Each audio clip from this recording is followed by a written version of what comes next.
tulajdonképpen erről fog beszélni, hogy miért is nem kell bizonyos dolgokban ügynökség, és azt ígéri, hogy 6 olyan stratégiát ad át most nekünk, amit ha megvalósítunk, akkor valóban ügynökség nélkül is ez sikerülhet. Please. Thank you very much. Mike. Hi, my name is Feldblum, visiting you from New York, so thank you for having me. And despite the name of the presentation, which makes it seem like I don't like agencies, I actually like agencies very much. I built an agency, I sold 2 agencies, currently work for an agency, and I very much believe in the promise of agencies, which is agencies bring a breadth of expertise and skills and time and dedication and software that you often can't do on your own. We have software platforms we pay $10,000 a month for. That's very hard if you're just doing work in-house.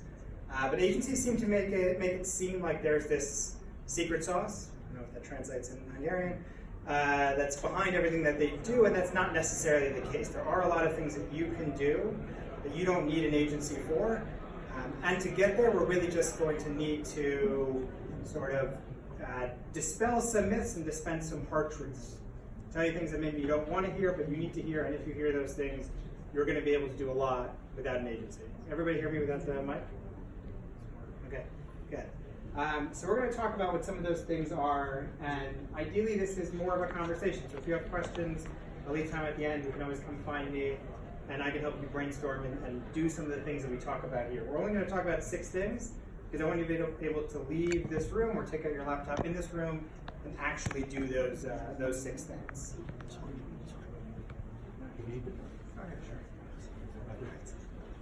So the first thing is understanding your audience. So agencies always talk about the incredible research teams that they have, and they do often have very, very impressive research teams. But there's a lot you can do about understanding your audience if you really just understand this one hard truth, which is you and your audience don't think the same about you. If you run a company, if you work in-house for a company, you know a lot more about what you sell than your audience will ever know. You're always going to think about things in a much more sophisticated way than your audience does. And if you're able to look at things the way that your audience looks at things, you're always going to be able to A, understand a lot more about them, and you're going to be able to market a lot better to them, whether you're doing SEO or paid search or programmatic or email. If you put yourself in the shoes of your customer, we have a client that's the one I look at today, Nikon. They make cameras. Maybe they make that camera. Oh, they do? Yes. So you know the difference between a DSLR and a mirrorless camera. Not every customer of Nikon knows the difference between those 2 cameras. And so when we do our marketing for Nikon, we have to figure out who's the audience that they're going after and what do they understand or not understand. And the way that we do that is with 2 main tips. 2 rules that I tend to follow. One of them is you are what your audience thinks you are. You're not what you think you are. If your audience thinks something different about you, you can change that. That's the bottom example with Whole Foods. I'll explain how we did that. But mostly, you're what your audience thinks you are. And it's much easier to bend to your audience than to bend your audience. If they think you're something different, it's very easy to say, I will now market to what they think I am, instead of saying, I need to change their perception of me.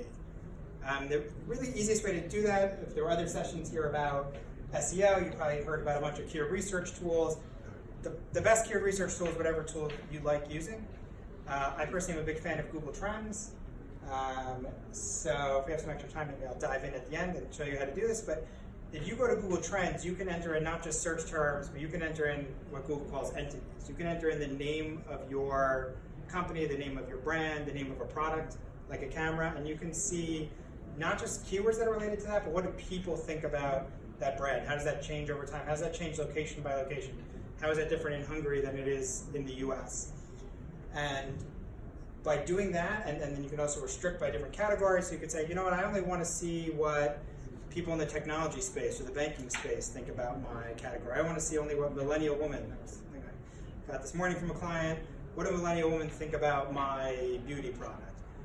Google Trends lets you know what people think so that you can start to say, okay, I need to lean into this and use that, or I need to change it. So Whole Foods, which is a big supermarket in the US, they're now owned by Amazon. They have a couple locations in Europe, in the UK. Nobody knew them for their beauty products. They had a whole line of beauty products that they made. Nobody knew them for it. So a couple years ago, they came to us and said, how can we make ourselves more known? And we have this this beauty bag thing, which you see going up 4,300%. The interest in it, where you could trade in any old cosmetic, and once a year they'll give you a bag full of their products for trading in some old cosmetics. So it was a way to let people know that that's what they were offering now, and that's how they, got that big spike. And we figured that out by looking at not just the keyword research, but also doing regular research. Every day, or maybe at least once a week, just search for your brand and see what people are talking about. What's happening in forums, what's happening in social media, people asking about it. I often see, I'm a toy customer, people ask about, is this a good toy for this age?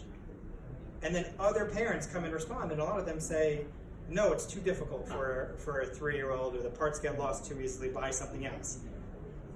That's a conversation that might not be a great conversation, that's a bad conversation, but it's a good conversation for you to hear, to be a part of, so you can then market based on it. And you should also insert yourself in that conversation. If people are talking about your brand online, you need to be there responding to it, because even if it's something bad, it's better that you respond to it than a competitor of yours who can say, oh yeah, no, those cameras are terrible, those toys are terrible, that supermarket doesn't have beauty products, come to this supermarket or buy this camera instead.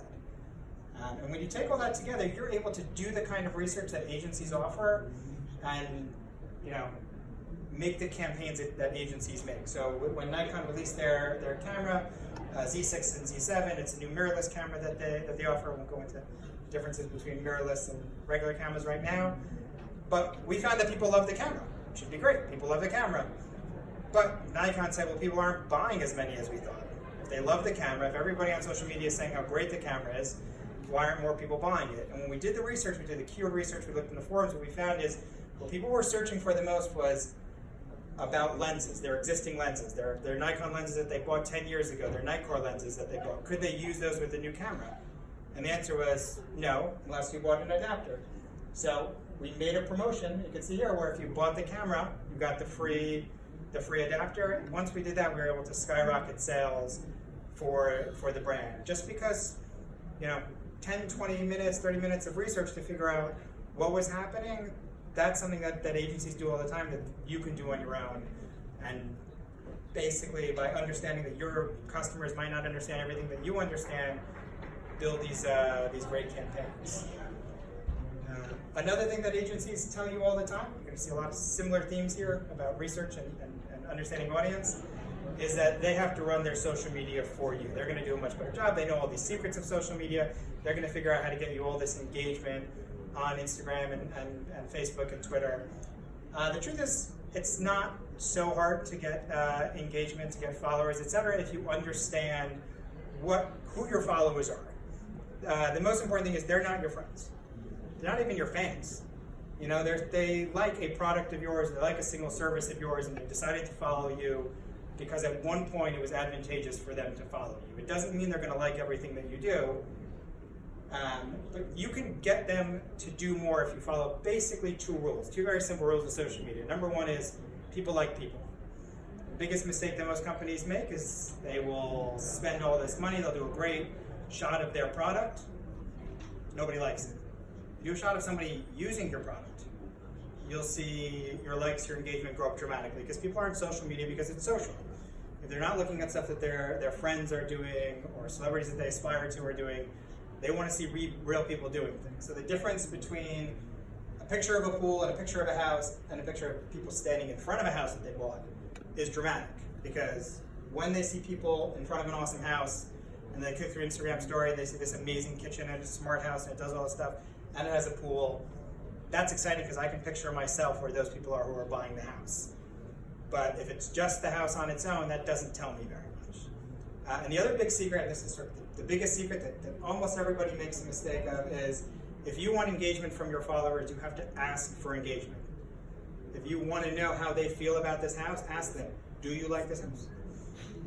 If you're posting a great kitchen, say, should kitchens have islands or not? Do you like a hidden garbage can? Do you like those built-in fridges that look like cabinets? If you ask for engagement, you will almost always get engagement. And so the thing to do is to look at your posts.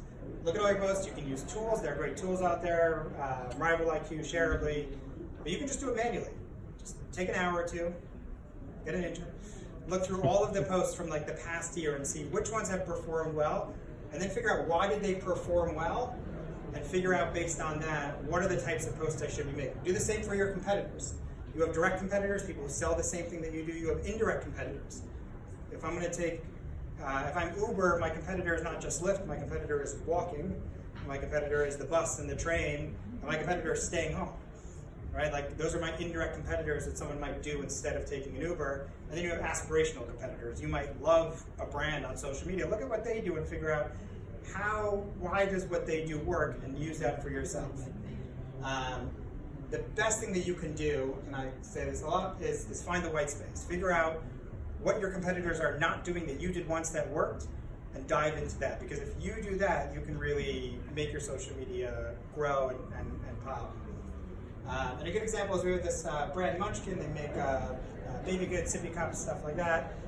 They already had a pretty good following on social media, but it wasn't growing. They basically hit their max. They didn't think they could go any farther. When we looked through their posts, what we found was the stuff that did the best was the stuff that was fun. Like moms talking about how on Halloween they get to take all the good snacks. That's the deal they have with their kids. They brought them into this world. They get the Reese's Pieces.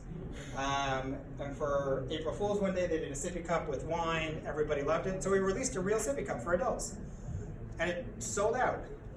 And putting these things in social media, asking people what they thought about this, automatically increased their social media. So just this quick little research into what worked and then focusing on what worked helped them grow their brand by 500,000 followers in just a few months, when they've been stagnant at around 1 million for a long time, and increasing their engagement rate by 33%. Here's the big one that everyone is always surprised that I had to do this, which is you can also, with these same techniques or similar techniques, make your content go viral. So when everybody says that there's the secret to it, and there's no way to replicate viral content, it just happens, it's a flash in the pan, it's lightning. Not necessarily true. There's good strategies that you can use. There is some viral content like that, but there are strategies to look at what makes content go viral and repeat that for any brand, whether it's something interesting or something really boring, because I'm always most excited when I can do it for a really boring client, a client that sells printer ink. You can make a client like that go viral, you know that the strategy works and it's not just what the client offers. So again, we're going to go back to this white space. So the easy way to make something go viral, and this is also going to help you with getting press, is to figure out, what do you know? What does your client know? Or what do you know as an agency? What do you know yourself that other people don't know? And what's interesting about what you know that other people don't know? Someone asked me today about, can I do this for a real estate agent? And I said, of course. I mean, they know more about real estate in their market than other people do. If you know a lot about real estate, you can say, okay, certain houses used to sell for a lot, now they're selling for a little bit. That means that this is a neighborhood on the decline. You can do the opposite. So Zillow and Redfin both publish lists every year about what are the up-and-coming neighborhoods in the US, what are the cities to move to, and they're doing it just based on real estate data. Boring real estate data of how much houses cost. But they were able to figure out, they knew something other people didn't know, and they were able to take that middle ground and make it something interesting. So if you have good data, you combine that good data with good design, and good research, and good intent. Good intent's an important one that we'll come back to in a minute, but good intent means that there has to be a reason. I'll say raison d'etre, although now you have to translate French to English to Hungarian. A reason for being. Like if there's a reason to have this content, you can make content go viral. This is content from a company called Unisys, and it tells a story that everybody has heard before, which is people don't want to be tracked. They don't want to be tracked on their phones. They don't like it when their phones know their location. But when we started surveying people, and you can do this data with Google Trends, you can look at your customer base. If you need more data, do a Google survey, they're super cheap. We found that people don't mind being tracked. They only mind being tracked when they don't think being tracked helps them. If they knew that being tracked meant that if they got into an emergency, the police could come or an ambulance could come, they'd be totally fine with it. And that was a little bit of a groundbreaking story, because we had this new data that everybody else was telling a different story, that nobody wants to be tracked. And we said, yes, sometimes people want to be tracked. And then the last thing is just to make it look nice, which is why I have a design team, so I don't have to design presentations, so they all look nicer. So we did this actually for some reason. I ended up having a bunch of underwear clients a couple years ago. And so we had the same problem, which is how can we make underwear interesting and newsworthy? How can we make it go viral? So what we did is we looked at what do we know that other people don't know that other people are interested in. We did the keyword research. We found that basically when it comes to underwear and intimates, people ask 3 questions. Is it going to fit? Am I going to like it? And is it going to look good? And so we said, well, our clients know more about that than the average person does. They know a lot about fit. They know a lot about style. They know about, if they met you in person, they could talk to you and tell you what to buy. So could we translate that into viral content? And we did. And we did it again and again and again. We did it for a company called Bare Necessities that got bought by Walmart. We did it for Her Room. There's content now that still goes up about sizing and fit and stuff like that that always returns our content, whether on Instagram or on Pinterest. So we were able to take a category we didn't think we'd be able to do something all that interesting in or all that viral in, and by focusing on what we knew that other people didn't know, we weren't able just to make it go viral once, but 5 or 6 times every quarter, like clockwork, able to get great posts. And that leads you into sort of the next thing. Like your social media followers and your audience, you have to stop treating the press, if you reach out to the press, like they're your fans. They're not. They want what they want. What they need is content. They need specific types of content. If you provide it, they'll publish it. So I started off my career as a journalist, late 90s, early 2000s, the fax machine, and all day the fax machine was spewing out press releases. Some of them were good, some of them were terrible. The ones that were good were really helpful because I had to write about something. And getting something that came to me, via fax that I had to do less work was helpful for me. So if you are fine with this sort of hard truth that the press doesn't care about your brand, what they care about is their job and making their job easier, you're going to be able to get a lot more press than you ever thought without going through a PR agency or anything like that, just doing it on your own. And the easy way to do that is sort of 3 tips. The first two are very similar, which is what every agency does is they say they're building a media list. It's not that complicated. Building a media list means they look at everybody who's written content about their brand or similar brands or similar pieces of content or products, and they get their names. If someone wrote an article about a camera a month ago, they're likely to write an article about a camera today. And so if you capture all those names, all those people, you can build yourself a pretty easy media list on your own. And you can use the content that we've had before, right? If you have new data, right? You have new data that you have from your viral content. If you've got a real point of view on something happened in the news, you can piggyback on it, right? If there was a news report in the US, the Mueller report came out, and a lot of it was redacted, it was blacked out. Blacking out an article, like that takes a lot of ink. So we asked our ink client, instead of a very boring client, our ink client, how much ink would it take to black out the Mueller report? And they said more than 1 printer's worth. And that was great for the press. We called up sent a bunch of emails to press people and said, hey, when you're talking about the Mueller report, make sure you say it took more than 1 printer's worth of ink to redact that thing. And that was the type of thing that even though it wasn't, what you would think of as a real press story, it was a real point of view on something, and it was new data that they didn't have, and that was able to get press. But you have to be aware of bullet 3, which is don't be afraid to fail, because if you email 100 journalists, 2 of them publish the piece, that's a good success rate. You can't, email 10 and expect you're going to get 10. You need to, push all the data out. There's the client knows now. In the pitch itself, the most important thing to answer is why this is interesting, why it's going to be interesting to the readers, because that's what they're looking for, that benefit. If you do that, you're going to be able to pitch pretty well. And I'll return to underwear for a second to explain it, right? So we're able to get some viral content for underwear, but it wasn't news content. It was great for Pinterest, it was great for Instagram, it got us a lot of hits, it got us a lot of eyeballs, but it wasn't showing up anywhere in the news. We wanted to get swimsuit stories in the news right before the swimsuit season broke. So we didn't have like a story we could piggyback on, we didn't have a POV, what we did have is data. They're one of the largest sellers of swimsuits in the US, and we said, is there anything interesting in that data? Do you know who buys bikinis versus one pieces? And they said, yeah, we can break it down state by state. So we looked at the data state by state and found that there are some states like Michigan that buy a lot of bikinis, even though they're not going to have a beach. And there are, other states like Wisconsin that only buy, one pieces.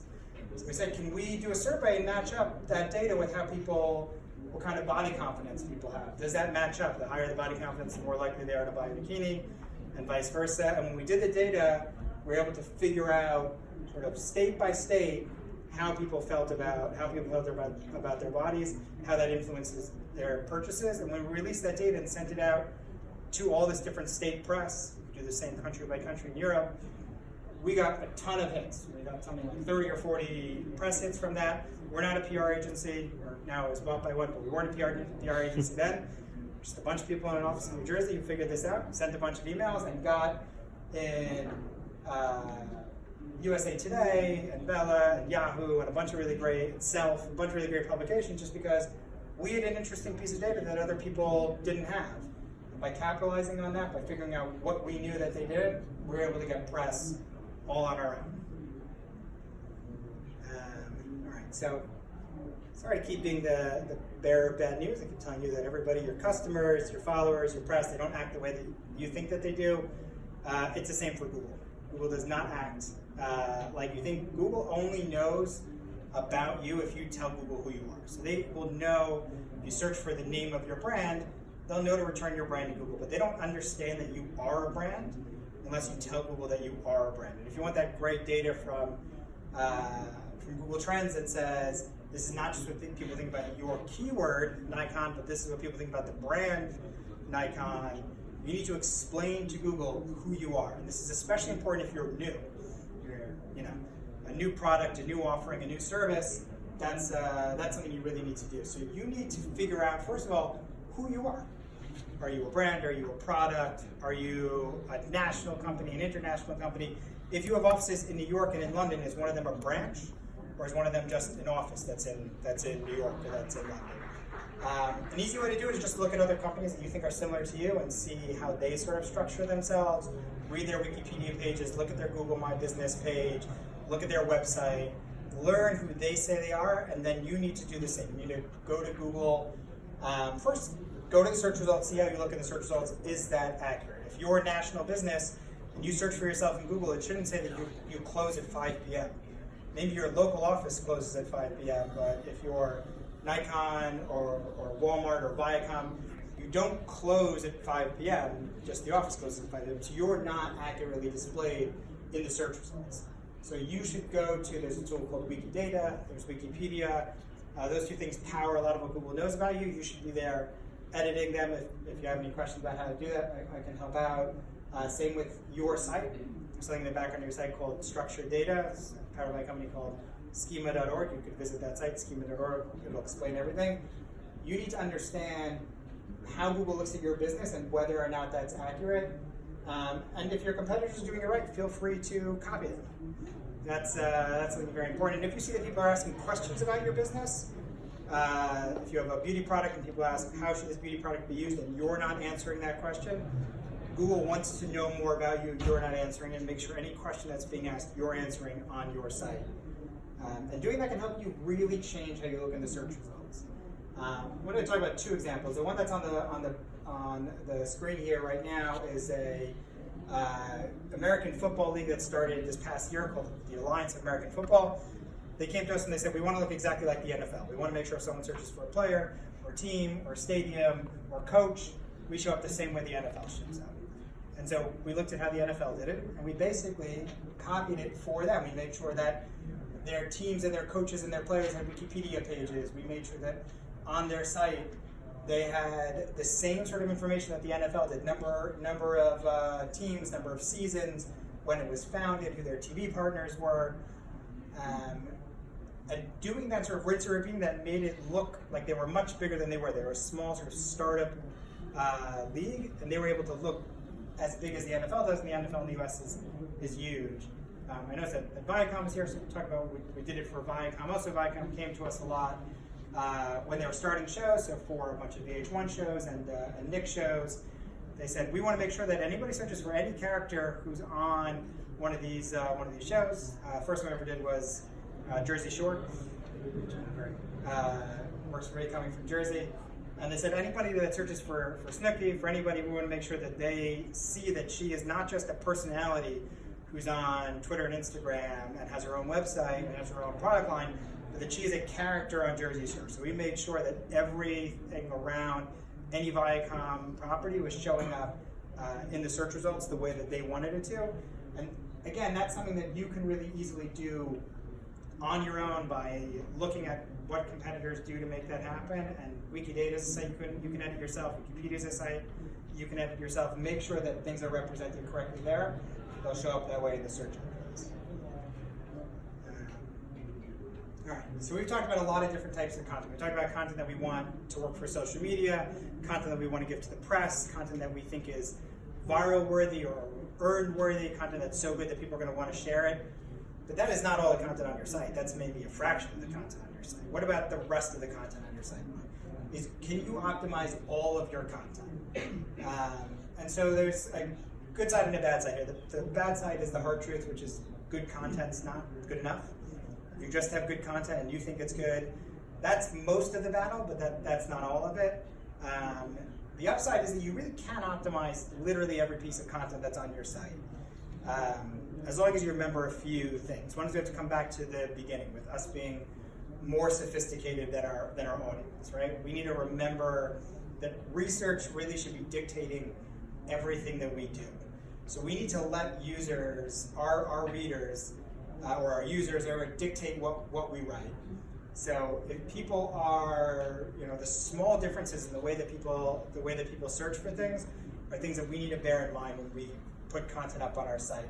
Every piece of content needs to have a reason to be there. Usually the reason it's there is because it answers a question that a reader or a user or a customer has about a piece of content or a page on the site. We do a lot of work with New York Magazine, and we're at the point now where we basically edit every article that goes up on New York Magazine flows through us first. But what we do is very simple. We take a look at what they're writing about. If it's the Jussie Smollett case, if it's the R. Kelly case, if it's the North Carolina case, and we figure out how are people searching for this. There's no official way to search for a story when it breaks. So you have to look at the research unless the story is breaking that second. You don't have any research to figure out how can I change my content so that my words match the words that my potential audience is using to search for. And once you do that, you need to remember that a couple things, especially Google, have changed for content. It's much better these days to have longer, structured pieces of content. Google said 2 years ago that they understand 66% of all searches. They don't just look at the keywords, they actually understand what you meant when you search for something. And that means that if they understood the search, they need to understand the result, the answer, the page on your site. So longer form content that answers questions, that's broken up into sections and stuff like that, performs really, really well. And different pieces of content perform differently on different channels. On social media, if you want content to perform well, you need to employ something they call the curiosity gap. You've all seen that in your social media. It's the, you won't believe what happens next, 11 things you didn't know you could do with X. Those types of things work really well on social media because you're interrupting people. They're looking at content that they want to read. They're looking at posts from their friends. They're looking at your great social content from before. If you want to interrupt them to read more content, use that curiosity gap to pique their attention and their interest. For SEO, directly answer their question because they're going to be presented in the search results with a whole bunch of results, and they're not necessarily going to click number one. They're going to click the one they know is going to give them the right answer.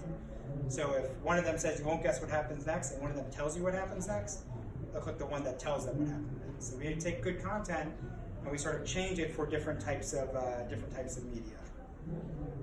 And that can work really, really well. So everybody talks about, at least in the US, that print is dead and nobody reads magazines or newspapers or anything like that anymore, but that has not been my experience with my clients. We've been working with New York Magazine for a few years, and they have launched a bunch of new brands. They didn't used to have a separate brand for The Cut, which is their fashion publication. But for each one, we've had traffic go up at least 250% by taking something like 1 or 2 minutes per piece of content to say, okay, this is a great piece of content, but doesn't match with the way that I know people search for it. The person writing the content is always going to know more than the person reading the content. That goes back to our very first thing. So we want to make sure that when we publish the content, it's in line with how our readers think. That much time for questions. I'll just tell you two more things. One is, like I said, I do work for an agency. These are some of the brands that I do the things that I do for. Some of them I've already mentioned today while we were talking. And I'm always happy to help you with it. Not everybody needs an agency. That's the point of this. There's a lot that you can do without an agency. Run into a lot of it very quickly. So if anybody has any questions, please feel free to come to me around here. I'm the guy speaking English. Or feel free to reach out. I have my emails and my phone number there. All right. Thanks very much. Thanks so much. Thank you. Eli Feldblumot hallottuk, láttuk, és most hát jöjjön a második felvonás, ha úgy tetszik.